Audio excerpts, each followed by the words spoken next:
وهو انا اخوكي في المشاكل بس؟ الله.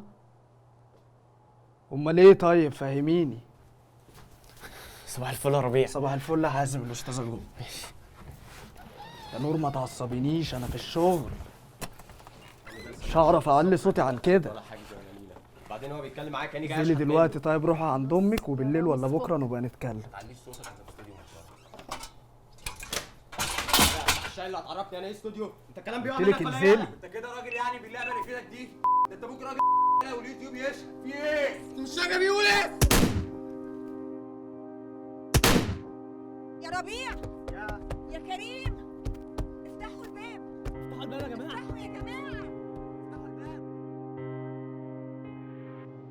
الو. يا حازم، لقيتك مكلمني امبارح. صحيح، انا اتصلت بيك امبارح عشان لقيت الكورس اللي كنت بقولك عليه ده. كورس الدوبلاج لقيته فين؟ كنت بقلب على الفيسبوك فجأة كده ولقيته يعني. طيب حلو قوي. ايه بقى التفاصيل؟ قولي مكانه، مين بيدرب كده. يا معلم، واحدة كده اسمها نيني شرارة، نازلة من دبي اسبوعين كده تعلم الناس وبس. عاملة انترفيو كده، عايزين نروح. انجي شرارة؟ طيب ما تبعتلي كده اشوف معاك. طيب ماشي، هبعتلك كده على الواتساب اللينك وتشوف الدنيا.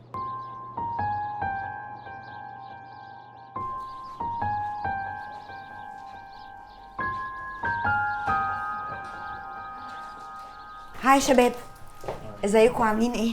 انا اسمي انجي وجيت من دبي مخصوص علشان اخلص كذا بروجكت وعشان اعمل لكم التدريب ده. احنا بقالنا فتره ما عملناش التدريب ده في مصر، وعموما احنا موقفين كل الحجوزات في الاستوديو اليومين دول علشان تاخدوا راحتكم في التدريب، واكيد ميرا ادت لكم فكره سريعه عن اللي احنا بنعمله. رحميني يا امي. عايزاكم تتبسطوا جدا وبالتوفيق لكل الناس اللي هنختارها. قولوا لي بقى، حد دخل استوديو صوت قبل كده؟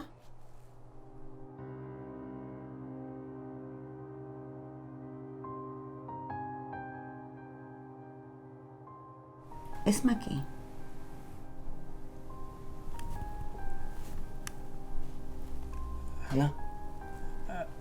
انا اسمي حازم. حازم ايه؟ حازم لاشين.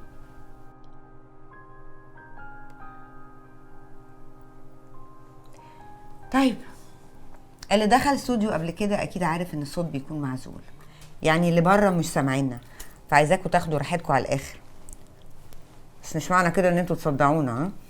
قولي يا حازم، انت جاي هنا ليه؟ عندك مشروع دخله قريب ولا عاوز تتعلم حاجه جديده؟ انا بحب الفي او والدوبلاج، وكنت عاوز ابقى حاجه كبيره فيه يعني.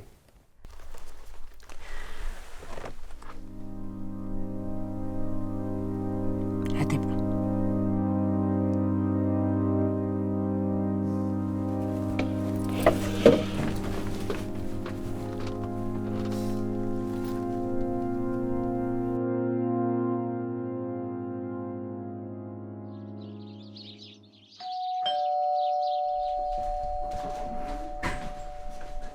انجي جوه؟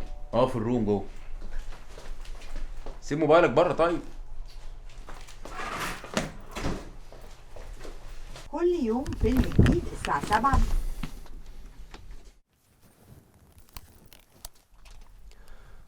انا عايز اخد كورس لوحدي وهدفع لك اللي انت عايزاه. بس انت لسه صغير، هتجيب مصاريف الكورس منين؟ روح يا حازم دلوقتي وكلم ميرا عشان تاخد ميعاد جديد للانترفيو اللي انت سبته ومشيت.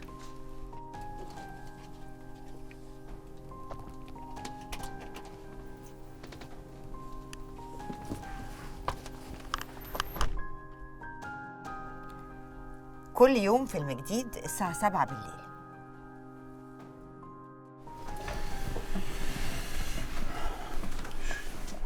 بقول لك يا كريم، هي انجي جدولها ايه؟ هي لحد ما هتسافر كده هتسجل يوم وتدي الكورس بتاعكم يوم يعني، اللي هو ايه، النهارده هي بتسجل مثلا وبكره الكورس بتاعكم كده يعني.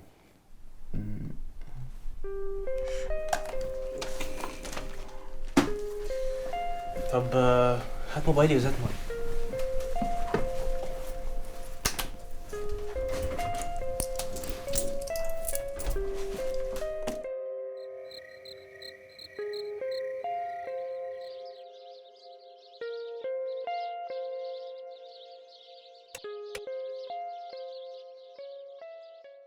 معلش يا باشمهندس، ممكن ناخد من اول جملة سمنة كبيرة في حجمها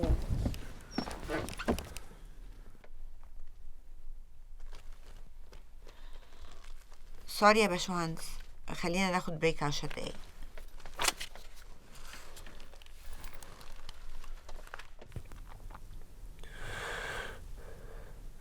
في عصور كانت الكلمة فيها للسيف والسطوة فيها للقوة. حكاية رجل كان النصر حليفه، وحكاية امرأة كان الجمال سرها والذكاء سلاحها. لم تكن لديها من القوة إلا حكايات وأساطير، وتبدأ الليالي.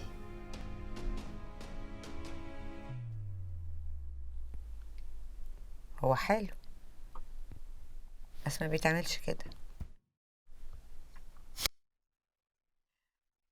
ماشي يا حازم، انا موافقه.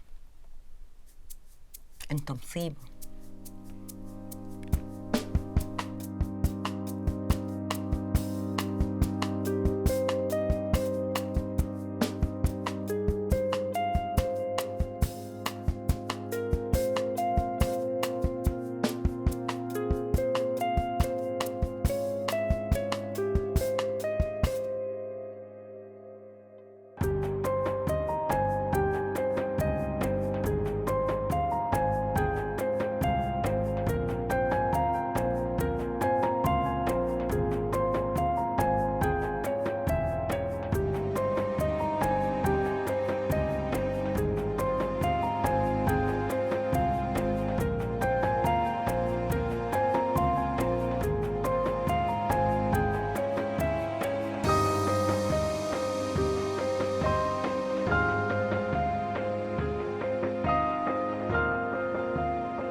الواد البيانيست بتاع المرة اللي فاتت ده كان تقيل قوي، بس انت ركبتي عليه.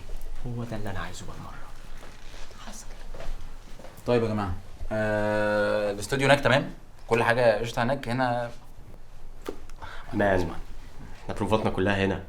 معلش حاول تظبطنا يا كريم. حاول تظبطنا وانا اروقك. طيب يا جماعه، والله زي ما قلت لكم فعلا الاستوديو محجوز الفتره دي. يا معلم مظبوط، هم ساعتين وبعدين احنا كلمناك كتير قوي، الموبايل كان مقفول. شبكه والله، تلاقي شبكه شغاله اهو قدامك. انا اسف يا جماعه، انا اسف. انا اسف يا استاذ، نسيته في جيبي وانا داخل الاوضه والله. نور ارغي. اصل الطريقة مش عجباني. طريقه ايه بس يا معلم؟ انا غلطت فيك؟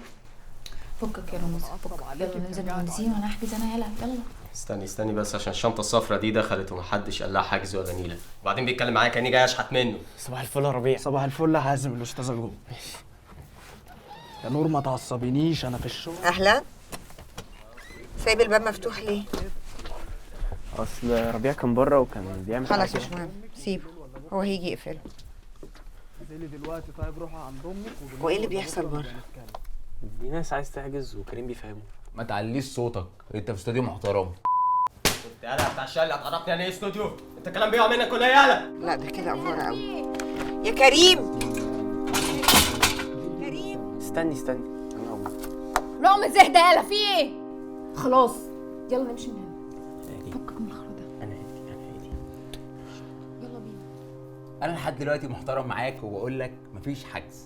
ويلا بقى من هنا. اخر مره يعني هتخرس بعدها. ده انا اشتريك يا سنة الاستوديو بتاعك. انت كده راجل يعني باللعبه اللي في ايدك دي؟ ده انت ممكن راجل لا واليوتيوب يشهد. في ايه؟ يلا يا ولاد من هنا. شايفه بيقول ايه؟ لا استنى يا حازم، استنى.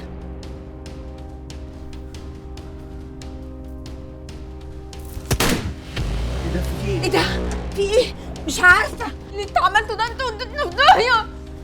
هنعمل ايه المصيبه دي؟ يا كريم افتحوا الباب. افتحوا الباب يا جماعه. افتحوا يا جماعه. نعمل ايه؟ ده في ناس محبوسه جوه. يا جماعه افتحوا الباب. مين اللي قفل الباب؟ ايه اللي بيحصل بره؟ شكلهم اتحبسوا. يلا بينا نمشي، مش هنعرف نطلع. ايوه وبعدين هو الاستوديو اصلا معزول فاكيد هم ما سمعوش حاجه صح؟ يا جماعه افتحوا الباب. ايه ده؟ في ايه اللي حصل؟ وريني. ايه ده؟ تعالى تعالى تعالى. كاميرات المراقبة أكيد صورتهم.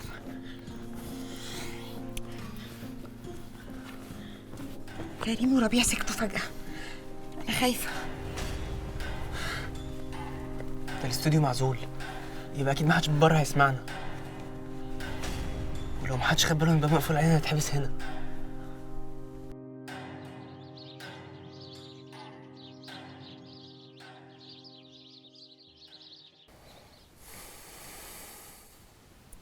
حلوة البتاع اللي انت معلقة على شنطتك دي. بابا بتهيألي أحسن واحد بيعمل حاجات هاند ميد، بشوفه كده وهو بالليل قاعد بيتسلى فيه. اداهالي في عيد ميلادي اللي فات.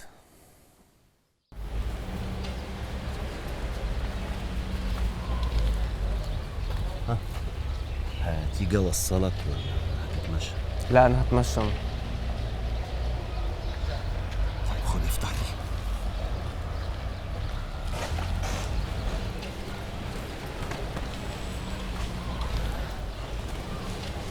ايه ده؟ الله، حلو يا بابا.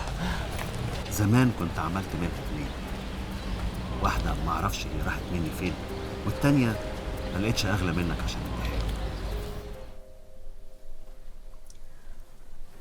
مين أقرب لك أكتر؟ بابا ولا ماما؟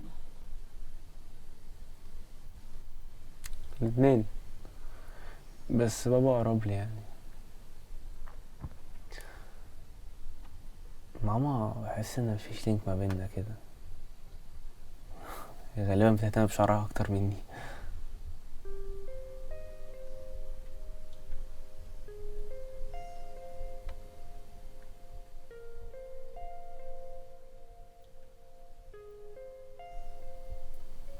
وانتي؟ الاتنين، الله يرحمه. بس مع الوقت هتكتشف ان مفيش حد بيحبك اكتر من امك.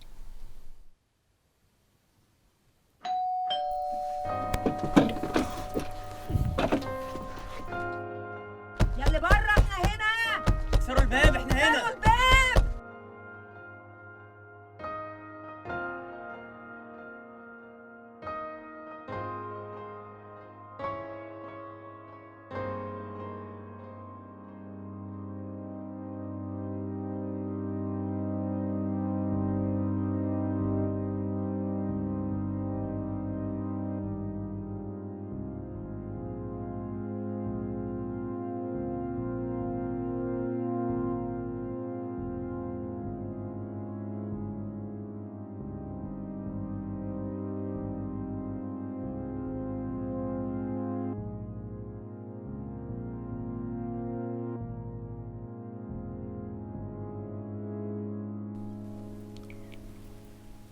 نفسك في ايه؟ غير ان احنا نطلع من هنا طبعا.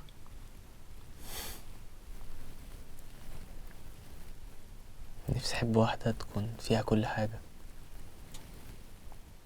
صاحبتي، امي، حبيبتي. انت جيت هنا ليه؟ عايز اوصل حاجات كتير للناس بصوتي. في حاجات لو ما جربتهاش عمرك ما هتعرف توصفها.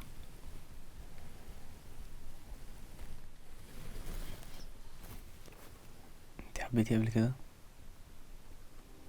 حاسه من عندي 40 سنة. انا عايزه اقول لك على حاجه.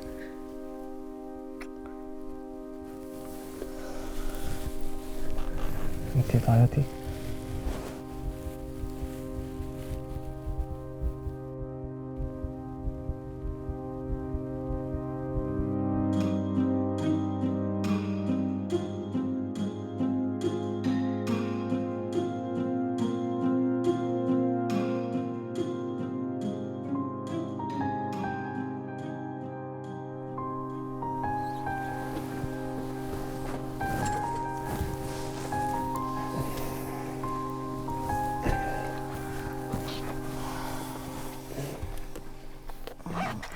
صباح الخير. صباح النور.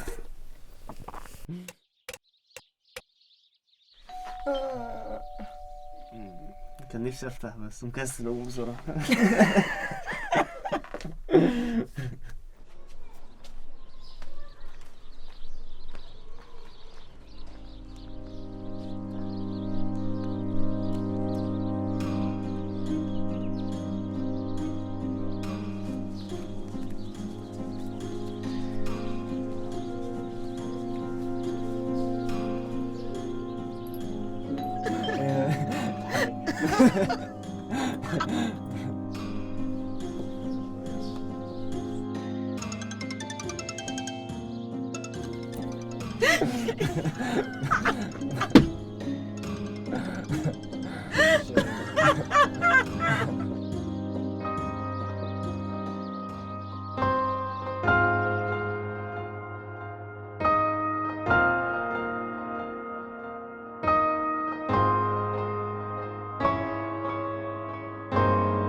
طب بما انك حارس عقاري يقظ قوي كده، حاصل الكهرباء ده جه امتى؟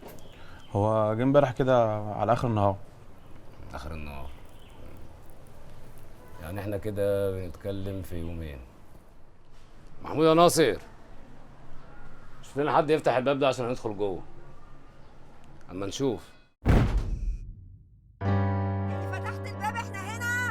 احنا هنا يا جماعه.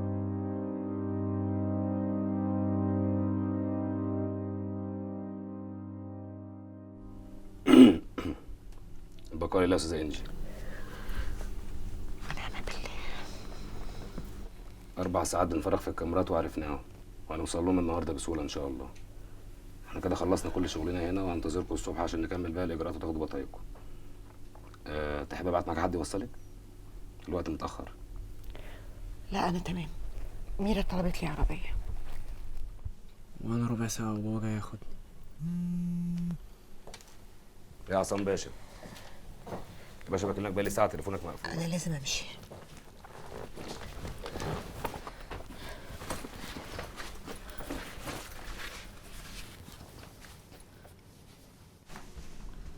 انجي العربية وصلت.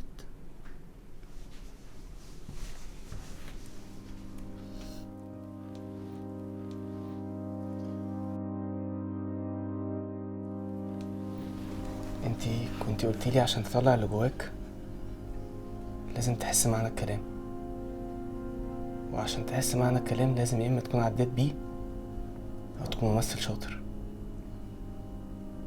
انتي بقى ممثلة شاطرة ولا عديتي بيه؟ يا ريتني بعرف امثل.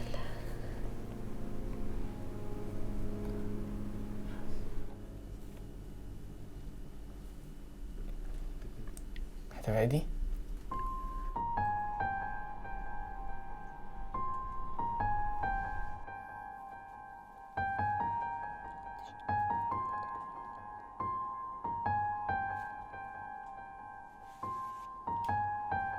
يبقى اقفل نور الاوضه اللي جوه واقفل الباب وراك.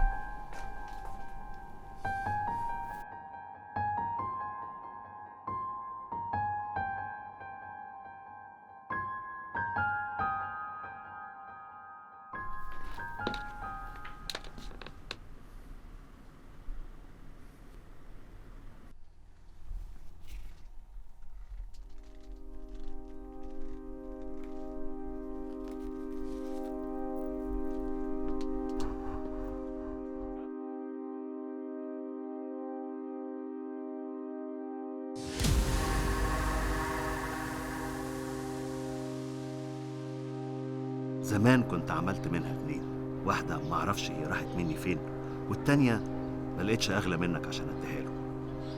حازم. ايه يا حازم، انت ما كلمتنيش ولا اتصلت بيا ولا حتى. هو ايه دي؟ دي ايه؟ ايه اللي جت دي مع انجي؟ حازم تعالى نروح نتكلم في البيت. استني انتي بس يا ماما، انتي مش فاهمة حاجة.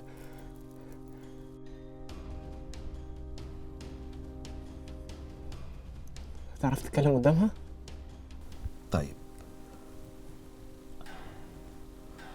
زمان قوي لما انت كنت لسه صغير انا حبيت واحدة، انا اتجوزت اللي انا حبيتها.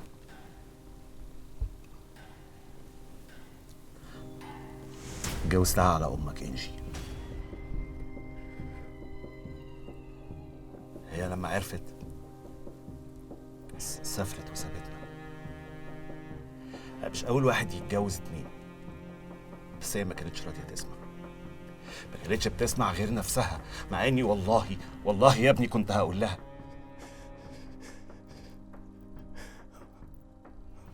امال انت مين؟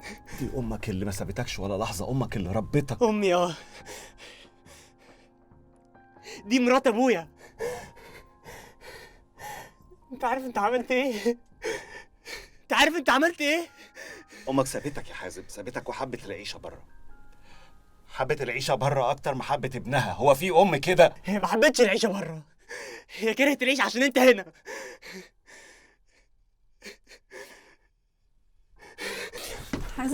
حازم استنى.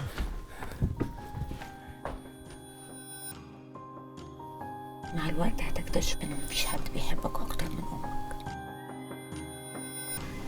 محدش هيحبك اكتر.